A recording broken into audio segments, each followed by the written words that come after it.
Hello, our topic is Gemini, and specifically issues that come up in relationships with Gemini. So if you are close friends, and especially romantic and or marriage partners with somebody with strong Gemini, this video is going to give you some information about things that happen in relationships with Gemini, and especially close relationships, because a lot of things that come up in relationships are related to purely the way that people operate, how they function, what their basic orientation to life is. So in astrology, we also have this idea of synastry, how the charts combine. And synastry is very important, but also important is just the way the people function with anyone. And these often become big issues in a relationship. So what do we mean by strong Gemini? Number one, the rising sign. The rising sign is so powerful that just the rising sign alone makes a sign strong. The sun sign, moon sign, and Venus sign are also very important in relationships. And at the end of this video, I'll talk a little bit about the differences between Gemini rising and sun, moon, and Venus sign being Gemini. And I'm talking specifically about the tropical zodiac. I believe the sidereal zodiac is also valid. It works, but it works differently from the tropical zodiac. So this is how Gemini works in the tropical zodiac. First thing I'm going to put out to you about Gemini is that some of the things that we say about Gemini, I believe, are not always true. For example, we say that Gemini is non-stop talking. They're light, have a very airy attitude. They have a tendency to lack focus, lack concentration, lack persistence. So we look at Gemini as this social butterfly, inclined to jump from one thing to another. Is it true? I think maybe a little more often than random it's true, but it's very often not true.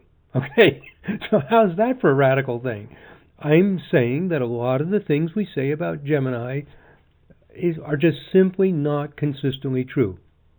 And especially when we say that Gemini is flighty. If you look up the word, I looked up the word flighty in the dictionary, it said fickle and irresponsible, and it's a word I often hear for Gemini.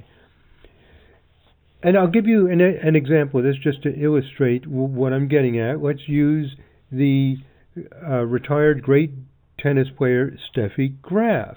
Let's look at her chart. So here it is in the Series 3.0 software, triple Gemini. Sun, moon, and rising sign, all Gemini. The ruler of the rising sign, Gemini, is Mercury. It's also in Gemini. So she's extremely strong Gemini. Now, some people have said, well, she doesn't fit the Gemini because it's in the 12th house. Well, if you're going to use that rule, then certainly you don't use whole sign houses, because with whole sign houses, everything in Gemini is in the first house. Number two, you would have to consistently use this rule that the 12th house is going to mute the power of the planet. This actually contradicts what the Gauquelins found in their research, that planets that are just above rising are strong. And in any case, I have not found that 12th house planets consistently mute or subdue or counteract the power of the planets.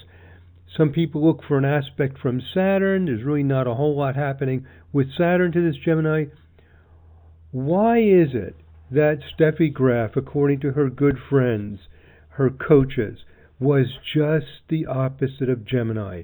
Very quiet, very dedicated, kind of an introverted, disciplined, focused person who became one of the greatest tennis players of all time through dedication, practice, consistency. Again, very quiet. Now, some people will say, oh, Venus and Saturn are in Taurus. Really, is that enough to overpower all of this Gemini? I don't think so. And where did the Gemini go? I mean, what the heck is it? So, my idea is to avoid rationalizing, and if a sign is that strong, it should be playing a major part in the person's life.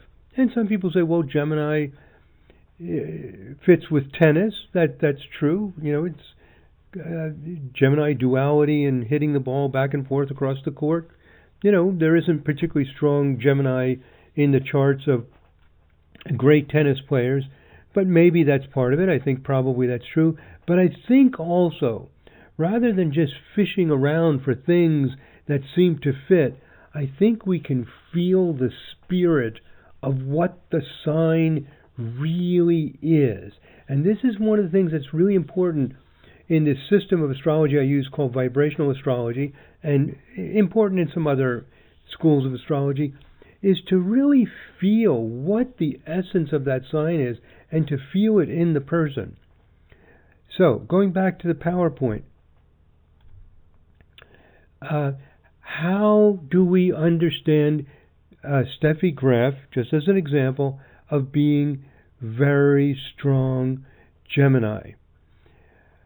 Okay, now, number one, and I mentioned this in the videos I made on Aries and Taurus, there's a widespread tendency to think that zodiac signs have a more pervasive and stronger effect than they have. In the vibrational astrology system that I use, the aspect patterns, the midpoint patterns, are better at describing the overall personality and behavior. Exclamation point, right?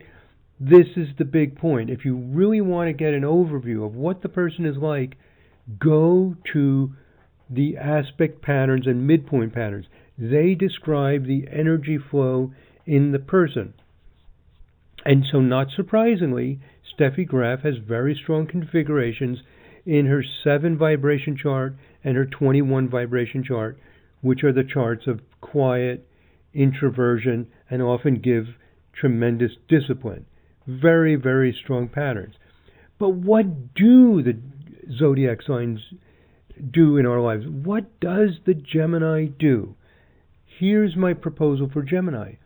Gemini is curiosity. Period. Full stop. It's about curiosity. And that curiosity of Gemini, that wonder about the world, you can think of each zodiac sign as you drop the person down on planet Earth, and what do they see? It's like a form of selective perception. It's like a filter, a lens through which we see the world. And we talked about what Aries and Taurus see, how they make meaning, how they derive meaningfulness and understanding of what life is. And what Gemini does is it looks around and goes, wow, what's going on here? This is look at all, it's fascinating. Look at all the different things. Did you hear that in the background? My neighbor's dog started barking. A curious little other thing going on out there. All these different things. There are flowers and plants and sciences and arts and so many different things, different kinds of music, so many things to experience. And Gemini is looking at the world and saying, look at all of this variety. We say Gemini is mutable. True. We say that Gemini is varied, has many colors to it, interested in everything. True. All of this is true. And it's that curiosity about all the little things around us. So what we say about Gemini is true. That's what Gemini is about. The only problem is that we tend to overgeneralize. And then we say, oh, because Gemini is curious, because they look around and all they want to do is play with things and investigate things, and they don't care what it is, everything's interesting to them, therefore they must lack persistence, they must be flighty, they must be airy, they must be light. And it's not true. The signs give something. They don't necessarily overwhelm your life and destroy everything else that's possible. So, what Steffi Graf is all about, a big part of her life, is curiosity. And what does she do in her retirement? She has a foundation. Well, first of all, she's married to another great tennis player, Andre Agassi. They have children, I think 2 children. So she's a mom, and she takes care of her kids, and she has a foundation, which many wealthy, successful people do. Of all the things you could have a foundation for. Like imagine that you were very successful and had wealth and you have a generous heart and you want to do something good for the world. Wow, there's so many things that we can do. What Steffi picks out to do is to keep alive the curiosity of children, to take children who've experienced trauma, who've experienced neglect, who've experienced horrific situations, and try to bring their childlike innocence back, their curiosity and their love of life. What we often see with the zodiac signs is that the life purpose, the person's work in the world, is often a description of the zodiac sign. It's not so much that Steffi must be so Gemini that she can't focus, that she's a butterfly chatterbox.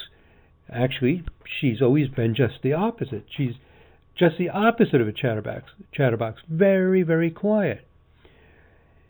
But what Gemini always does is encourage the person to be curious, to have a sense of wonder. And I think that as a child, to be an athlete and have those opportunities to get in the bus and travel somewhere for your competitions and then later get on an airplane to go to different places, experience all these things that most children don't have the opportunity to experience, is very wonderful for Gemini. And she has these 7 vibrations and 21 vibrations of focus and discipline. What the Gemini does is curiosity and wonder and learning and having that freedom from stress, from responsibility, from being weighted down, from trauma and things like that, to be able to just laugh, to open your mind and experience things. And this is what she does, and I think this is her path of Gemini. And let me show you some images from websites of her foundation. So here's an article about Steffi. Tennis legend Steffi Graf is helping children in crisis overcome trauma. And here she is. I'm just scrolling down through this. These are some places where her foundation is working in Europe, 2 places in Germany, 2 places in Africa, some places in the United States as well. And here she is with the children playing drums, doing musical things to get them to just have fun, to experience life, enjoy the curiosity of it, and a lot of art therapy. Excuse me. And these are examples of specific children with the different traumatic situations that they have experienced, and how they're drawing pictures, becoming children again, to express, get out of their system, you might say, some of this trauma, be able to express it, be able to relate, and reignite their curiosity and wonder about life. If you're not curious, if you're not awake, if you can't look out and say, wow, this is interesting, from the point of Gemini, you're not alive. It's as if each zodiac sign is saying this is what's most important. Of course, there are 12 signs and they're all important. But when you get in the frame of reference, the view of a zodiac sign, you realize how important it is. Simple thing of just being open, curious, awake, and alert is the gift that makes everything work. And you can also think of it like this, that if a zodiac sign could be fully expressed, other things fall into place. If we're curious, we will be engaged. We will be learning. We don't have to be told, oh, you have to do your homework, and things don't have to be this responsibility and all this pressure to pass exams, then all these bad feelings if you don't. Those things kill. They kill Gemini. Gemini will just want to learn because that's what it does. It's just curious about life. too much responsibility, too many deadlines. They kill the spirit of Gemini. If Gemini could just explore things, it will be productive, it will contribute, and life could be much lighter, freer, and happier. This is the goal of Gemini. This is the vision of Gemini, to just be alive and be curious and enjoy it. And what Steffi does is reignite this, awaken this in the children to get back to the beginning of where we should be from the Gemini point of view. Okay, here I'll show you a second website page. Her foundation is called Children for Tomorrow. Again, here they are with music, with the arts, being children. Very simple. Laughing, being together. And here's one more. It says, why reminisce? For Steffi Graf, these are the glory days. This is another thing about Gemini. Gemini will reinvent itself. When Gemini gets tired of something, it's had enough of it. Steffi had dedicated herself to tennis. She did it. It is true. It's not nostalgic. It doesn't get caught in things. And what is often not appreciated about Gemini is they will reinvent themselves. They'll find something else that's curious, that's interesting, and they can stay with it. It's not like they have to jump from one thing to another. As long as it builds curiosity, fascination, learning, here she is with the kids, with their paints and just being children. Gemini brings out the child in all of us. So her life mission is Gemini. We see this over and over again with people who are high-functioning people. People who succeed, have a meaningful life, who contribute a lot, are in tune with their astrology chart. And Steffi is very in tune with Gemini. She's not, a chatterbox. She's not funny. She's not, especially obviously clever with all these little things.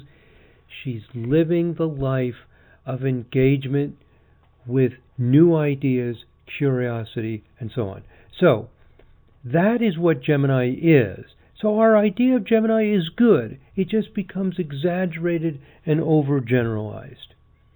So, I know I repeated myself a little bit there, but it's worth repeating because our idea of Gemini is too exaggerated and misses the point of what's really going on. So, the qualities of zodiac signs become highlighted and conspicuous in close relationships. Close relationships is where the effect of zodiac signs becomes very obvious, because the way we approach life has a direct impact on us in a close relationship. So Steffi's need for curiosity, for being childlike, is going to spill over in the way she does things, and it will affect people who are close to her. So even someone like Steffi, who has enormous tenacity, persistence, and she pursued excellence in everything she did, she will only continue that persistence as long as they find it interesting. And now she's on to this big new world, this big foundation, and also with her children and how they grow up and change. It's a new world. It's interesting and exciting for her. So, important things for Gemini. If you have a relationship with someone with strong Gemini, stress. If your close friend, romantic partner, spouse is experiencing a lot of stress, has a lot of demands, things like accidents, deaths in family and friends, financial pressures. This is not fun for any of us. But for Gemini, it can send them into a depression. It can send them into just wanting to curl up and never come out of bed, because those things violate the basic essence of what Gemini wants to do and to be, which is just to be free to explore and learn and share. So, heavy responsibilities, stress, also disability, illness. These are the enemies of Gemini. Rigid schedules, lack of free time. They all restrict us and prevent us from just being able to breathe, be curious, and explore. Rote learning, heavy memorization, boring kills the spirit of Gemini. So these are basic ideas in astrology, and they are very true. To make Gemini productive and constructive, they need to engage in something they find curious, something they find entertaining. And they will persist, surprisingly, to many astrologers. They can persist because they'll keep finding new layers and levels of things to learn about. If they exhaust the whole field, they'll go on to something else. Imagination is a big plus for Gemini. It keeps our curiosity strong. Knowledge or expertise that can be shared, a big plus. Wit and cleverness. In other words, if you bring imagination, if you bring your expertise, if your boyfriend or girlfriend, for example, has a lot of Gemini, and you share with them a foreign language, your expertise in maybe a musical instrument or anything else, they're curious. They want to hear about it. They want to grow and take in all this new information. And wit and cleverness keep the Gemini spirit alive. So Gemini can handle responsibilities and obstacles as long as there is still a strong spark of curiosity and the ability to pursue what is interesting. As long as they feel that there's something interesting, there's something curious, they will persist and they can stick with something. And again, Gemini will often make permanent changes in their lifestyle. So Steffi Graf, the tennis player, does not look back. She moves forward into being a parent and being part of a family and her foundation. They will find something new to engage themselves. Okay. Narrowly focused specialization that shuts out looking at other interesting areas also is a killer for Gemini. Okay. And just the modern day life where you're doing chores, paying bills, financial planning, whoa, life cannot be all about that. Okay, so by the way, before I review these, how Gemini works differently in the different signs, let me show you what I was saying about these vibrational charts. This is what we call a 7 vibration chart, also called 7th harmonic chart for Steffi Graf, and you'll see all these green and red lines. It means they're aspects.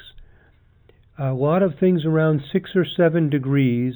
Pluto at 7 degrees Leo. Moon and Jupiter at 7 degrees Virgo.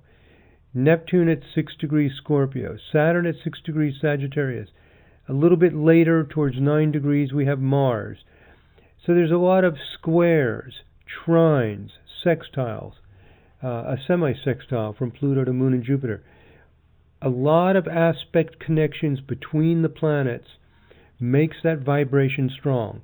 And this is Steffi Graf, the dedicated, focused, quiet, introverted tennis player, because that's what 7 can do. And if we multiply it by 3, 7 times 21, we see it again in a different form as a Moon, Jupiter, Neptune, Saturn, Pluto as a T-square. This 21 vibration shows up a lot in sports like tennis, where there's a fluid, smooth flow, because 21 is 7 times 3. Here's the bottom line. You have a person with extremely strong 21 vibration and Gemini. What does it mean? It means she's focused and she finds it easy to focus. It's not like some big, heavy, stressful thing. She just naturally does it. She gets on that court, practicing. She's dedicated. She's harmonious. She plays this nice, elegant, you might say, sport of tennis. I mean, it's not an abrupt, aggressive, requires a certain grace and fluidity, you might say, to play tennis well. Golf is a little bit like that, the fluid, smooth swing. You'll see 21 vibration show up a lot in these sports. And then what does the Gemini mean? The Gemini does not kill the 21 vibration. It means she's curious about everything. She wants to be like a child. She wants to be able to to have a sense of wonder. And she's been able to have that in her life. She's had the good fortune to be able to do it.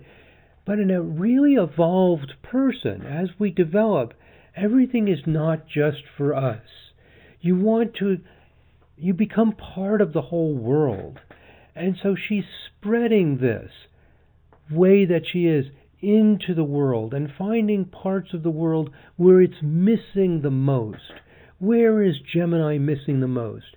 Where there is trauma, where there's neglect, and where children, because Gemini is really conspicuous in children. It's the child in all of us that just says, why is the sky blue? And is so interested and engaged when you tell them an interesting story. And then children will jump to the next interesting thing. That child needs to stay alive in all of us, and that's what she's doing. So I hope in listening to these videos and looking at these charts, you can feel how the astrological interpretation works in vibrational astrology and how we put the zodiac signs into perspective. Not so much as a lot of static descriptions, like you're Gemini, therefore you're flighty. Zodiac signs are really not static descriptions. They're a way of relating and engaging with the world. And Gemini is about, look at all this fun stuff. Look at all these curious things. And again, very often what happens with a person, if they're very successful and they're able to not have their lives so selfishly surrounded by just their own immediate needs, they spread that out into everything. And that's what Steffi is doing. Okay, so the last slide, I think this is the last one. Yes, it is. If you have Gemini rising, people are sensitive about their rising signs, so this need of Gemini to be curious and not to be weighted down with responsibility becomes extremely important and very critical for the person. So some people say the rising sign is a mask. It's some superficial cover. I don't think it is. It's something that wants to come out. It is out here, you might say. It is what we're expressing to the world, but it's very important. The sun sign is just the way you are when you're in your element. And people tend to gravitate to their sun sign. They live that life. And if they are deprived of it for some reason, they become very unhappy. So usually they'll be able to do it, but if something extreme happens, and it takes something extreme to stop it, then the person becomes pretty dysfunctional, you might say. And that's, again, what's happening with Steffi, is she's realizing some people have lost their Gemini, and we need to bring it back. And the moon is the instinctive response. You'll find people with moon in Gemini have this quickness about them. And a lot of things we say about zodiac signs often work better for the moon sign than for the sun sign, because here the instinctive nature of the person is light. They tend not to take things to heart and take it so seriously. It just bumps off them and they move on. And the Venus sign is what a person finds attractive. So when Venus is in Gemini, it's attracted to things that are curious, interesting, and entertaining, not things that are heavy and serious and repetitive. So Venus is attracted to people who keep changing, who are awake, who are alive, who are not stuck in a rut. And they're attracted to things that are curious and interesting, and artwork that makes you think, wow, how did he do that? Not something that's so plain and simple and easily digested. Gemini wants to keep being tricked a little bit. It wants to be fooled a little bit so it can wander through the puzzle. It likes puzzles. It likes the curiosity. So Venus is attracted to things that keep you on edge and keep you looking a little bit more and finding new surprises. So that's the world of Gemini, my friends. Bottom line, we tend to exaggerate, simplify, and overgeneralize and caricature the signs. They're not these cartoon images. They're about a way of engaging with the world. And you can engage in the world according to the sign without having all of the characteristics that we attribute to the signs. But the signs are still powerful, and the story of our lives is often the story of the zodiac sign when we get fully in tune with these cosmic forces that are trying to express themselves through us. Thank you very much for listening, my friends. God bless. Namaste.